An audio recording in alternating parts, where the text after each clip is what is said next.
Hello class 11th। So basically अभी बहुत time बाद आई नो वीडियो अपलोड हो रही है। सो बेसिकली हुआ क्या है, जो प्रीवियस क्लासेस हैं आई होप आप लोगों ने वो सारी देखी हुई हैं। ठीक, तो उसके आगे का हम लोग आज कंटिन्यू करते हैं। ठीक है, हम लोगों का first chapter was continuing, that is basic concepts of chemistry. ठीक, बहुत इंपॉर्टेंट और क्रूशियल चैप्टर है ये। ठीक है, चलिए तो आज हम लोग देखो बेसिकली यहाँ पे पढ़ना क्या है, हम लोगों ने लॉज पढ़ते हैं थोड़े से। ये लोग कुछ लॉज हमने पहले भी पढ़े हुए हैं, कुछ हम थोड़ा नए तरीके से पढ़ते हैं। First law is law of conservation of mass. ठीक है, कंजर्वेशन ऑफ मास क्या होता है। अब देखो, अगर मान लो कि मैं कोई रिएक्शन कर रही हूँ, जैसे कि मैंने यही रिएक्शन करी, सल्फ़र है, ये मैंने सल्फ़र लिया, येलो कलर का दिखाई दे रहा है, आयरन लिया, दोनों को ऐड कर दिया, हीट करा यहाँ पर, और हीट करते ही हमें क्या मिला, एक नया कंपाउंड मिल गया, दैट इज़ आयरन सल्फाइड। देखो ये हमें डिफरेंट कलर का नज़र आ रहा है, ब्लैक कलर का, ये अलग था, ये अलग था, दोनों को मिक्स करने के बाद हमें अलग तरीके का कंपाउंड मिल रहा है। ठीक है, तो अभी क्या यहाँ पर कुछ ऐसा हुआ है कि ये जो पहले वाले सब्सटेंसेस थे ये तो ख़त्म हो गए बिल्कुल। ठीक है, और कोई नया सब्सटेंस हमें बन के यहाँ पे तैयार मिल गया। तो क्या कोई नया सब्सटेंस, कोई नया एटम, कोई नया मैटर जनरेट हुआ है? नहीं। देखो ये क्या है, सल्फ़र, ये क्या है, आयरन, और ये क्या है, आयरन सल्फाइड, यानी इसके अंदर आयरन भी है और सल्फ़र भी है। तो law of conservation of mass हमें क्या बताता है? Law of conservation of mass हमको यही बताता है कि किसी भी मैटर को ना तो हम क्रिएट कर सकते हैं, ना ही हम डिस्ट्रॉय कर सकते हैं किसी भी केमिकल रिएक्शन के अंदर। अगर हम केमिकल रिएक्शन कर रहे हैं तो इसका मतलब ये नहीं है कि हमारा मैटर क्रिएट हो गया या हमारा मैटर डिस्ट्रॉय हो गया। इसका मतलब ये है कि मैटर एक फॉर्म से दूसरे फॉर्म में चेंज हो गया। ठीक है, तो law of conservation of mass states that matter can neither be created nor be destroyed in a chemical reaction. Matter को ना तो हम क्रिएट कर सकते हैं, ना ही डिस्ट्रॉय कर सकते हैं किसी केमिकल रिएक्शन के अंदर। चलिए नेक्स्ट आते हैं। Next is law of definite proportions. ठीक, ये थोड़ा सा कट हो रहा है, कोई नहीं, मैं ऐसे ही समझा दूंगी। देखो यहाँ पर हमेशा क्या होता है कि अगर कोई कंपाउंड है और उसके अंदर कोई एलिमेंट्स हैं, तो वो एलिमेंट्स एग्जैक्टली सेम प्रोपोर्शन में प्रेजेंट होंगे, चाहे वो कंपाउंड में कहीं से भी ले आओ। ठीक है, जैसे कि अगर मेरे पास कार्बन मोनोऑक्साइड है तो उसका जो परसेंटेज रेशो होगा वो डिफरेंट होगा। कार्बन डाइऑक्साइड है, उसका जो रेशो आएगा एलिमेंट्स का वो डिफरेंट होगा। जैसे कार्बन डाइऑक्साइड का कितना है, 2:1। कार्बन मोनोऑक्साइड का क्या होगा, डिफरेंट होगा।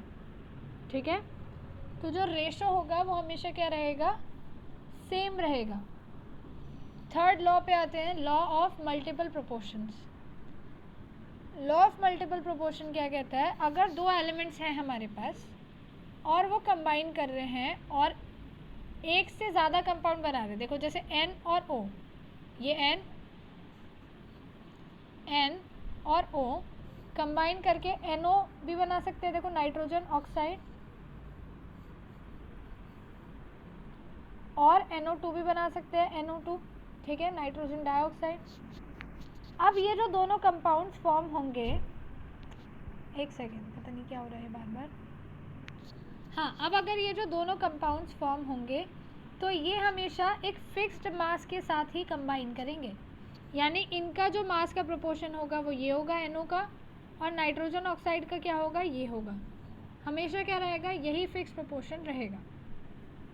ठीक है बात यहाँ तक। चलिए नेक्स्ट आते हैं, Gay Lussac's law of gaseous volumes. Gay Lussac's law क्या कहता है, wait for a second.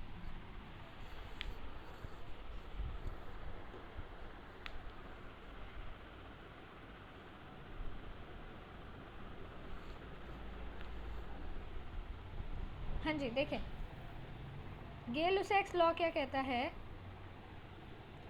When gases combine और are produced in a chemical reaction. जब गैसेस कंबाइन करती हैं या फिर प्रोड्यूस होती हैं केमिकल रिएक्शन के अंदर, तो वो हमेशा सिंपल रेशो बाय वॉल्यूम, ठीक है, कंबाइन होंगी at same temperature and pressure, ठीक है। तो वो वॉल्यूम के रेशो में कंबाइन होती हैं, सही है।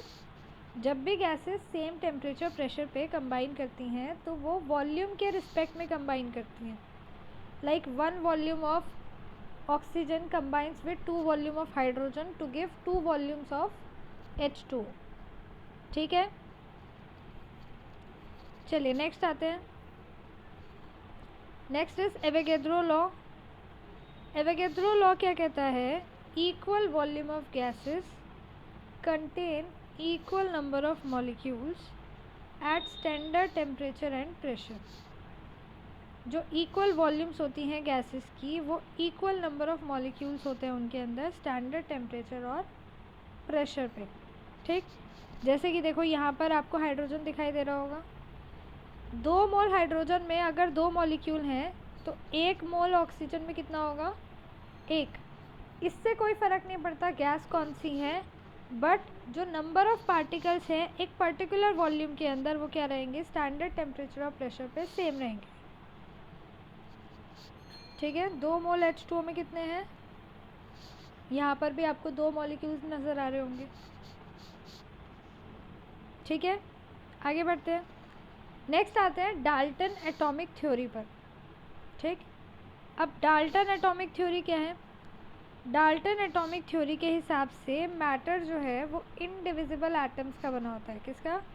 Matter is made up of indivisible atoms. अब क्या ये बात सही है? इनडिविजिबल एटम्स, पहले इसकी बात करते हैं। ये तो हमें पता है मैटर किसका बना हुआ है? एटम्स का बना हुआ है। अब क्या वो एटम्स जो हैं वो इनडिविजिबल होते हैं? नहीं होते हैं। हमने पढ़ा था, देखो ये जो भी थ्योरी है इसका कुछ ना कुछ थोड़े बहुत ड्रॉबैक्स भी हैं। तो atoms are not indivisible, sorry atoms are indivisible particles. Next पे आते हैं, second, all the atoms of a given element have identical properties including identical mass। देखो अगर किसी एलिमेंट की बात कर रहे हैं तो जितने भी उस एलिमेंट के एटम्स होंगे, लाइक सपोज पर हम हाइड्रोजन की बात कर रहे हैं, तो हाइड्रोजन एटम, जितने भी हाइड्रोजन एटम है जो आप कहीं से भी निकाल लो, उन सब के अंदर आइडेंटिकल प्रॉपर्टीज़ होंगी, यानी आइडेंटिकल मास होगा और प्रॉपर्टीज़ भी क्या होंगी? सेम होंगी। लेकिन अगर हम if we are talking about different elements तो उन सब का मास क्या होगा?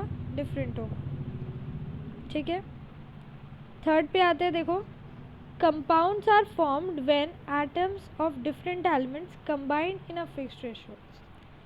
कंपाउंड्स कब बनते हैं? जब डिफरेंट एलिमेंट्स के एटम्स एक फिक्स्ड रेशियो में कंबाइन करते हैं, तो हमें क्या मिलेंगे? कंपाउंड्स मिलेंगे। Chemical reactions involve reorganization of atoms. These are neither created nor destroyed in a chemical reaction. देखो अगर हमारे पास कोई केमिकल रिएक्शन हो रही है तो उसमें सिर्फ और सिर्फ क्या होता है? एटम्स का रीऑर्गेनाइजेशन होता है। ना तो एटम क्रिएट होगा, ना ही एटम क्या होगा? डिस्ट्रॉय होगा। सिर्फ और सिर्फ रीऑर्गेनाइज होगा एक फॉर्म से दूसरे फॉर्म में। अच्छा देखिए, अब ये जो फोर्थ वाला लॉ है ये हमने क्या पढ़ा था? मास। देखो ये काफ़ी ज़्यादा कंजर्वेशन ऑफ मास से रिलेटेड है। वहाँ हमने ये पढ़ा था मास कैन नीदर बी क्रिएटेड, या फिर matter can neither be created nor be destroyed in a chemical reaction. यहाँ पे भी हम यही पढ़ रहे हैं कि एटम्स को ना तो क्रिएट किया जा सकता है ना ही डिस्ट्रॉय किया जा सकता है, उन्हें सिर्फ और सिर्फ चेंज किया जा सकता है एक फॉर्म से दूसरे फॉर्म में, ठीक है। क्लियर है यहाँ तक? डाल्टन की थ्योरी क्लियर हो गई है हमें। देखो मेजरली डाल्टन की थ्योरी में और भी पॉइंट्स है, ऐसा नहीं है सिर्फ यही पॉइंट्स है, और भी पॉइंट्स हैं, but consider them to be the most valued points, ठीक है। ओके तो अभी आज का क्लास यहीं पे ख़त्म करते हैं, कल हम लोग आगे का पढ़ेंगे। Happy learning to all.